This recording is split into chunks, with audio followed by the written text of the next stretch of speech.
സ്ത്രീകൾക്ക് ഏത് നമസ്കാരത്തിലും പള്ളിയിൽ പോകണം എന്ന് പോയേ പറ്റൂ എന്ന് ഇവിടെ ആരും പറയുന്നില്ല. ഇനി ആരെങ്കിലും അങ്ങനെ പറയുന്നുണ്ടെങ്കിൽ ആ പറച്ചിൽ ശരിയുമല്ല. നമ്മൾ പറയുന്നതും നമ്മൾ അംഗീകരിക്കേണ്ടതും അള്ളാഹുവിൻ്റെ അടിമയായ സ്ത്രീകൾക്ക് ഏത് നമസ്കാരത്തിനും ഏത് പള്ളിയിലും എപ്പോഴും ചെല്ലാൻ ഇസ്ലാം അനുവാദം നൽകിയിട്ടുണ്ട്.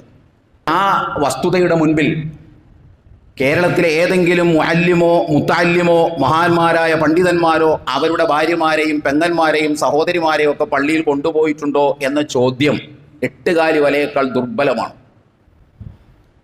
ഇസ്ലാമിൽ ഒരു കാര്യം സ്ഥാപിതമാകുന്നത് ഈ രാജ്യത്തെ ഏതെങ്കിലും മുഅല്ലിം അത് ചെയ്തിട്ടുണ്ടോ, മുത്തഅല്ലിം അത് ചെയ്തിട്ടുണ്ടോ, ഏതെങ്കിലും ഉലമാവ് ചെയ്തിട്ടുണ്ടോ എന്നല്ല. അഷ്റഫുൽ ഖൽഖ് റസൂലുള്ളാഹി സ്വല്ലല്ലാഹു അലൈഹി വസല്ലം പറഞ്ഞു വെച്ചിട്ടുണ്ടെങ്കിൽ പിന്നെ മുഅല്ലിം അത് ചെയ്തിട്ടുണ്ടോ, മുത്തഅല്ലിം അത് ചെയ്തിട്ടുണ്ടോ, ഏതെങ്കിലും സംഘടനാ നേതാക്കന്മാർ അത് ചെയ്തിട്ടുണ്ടോ എന്നൊരു വിശ്വാസിക്ക് നോക്കേണ്ട കാര്യമില്ല.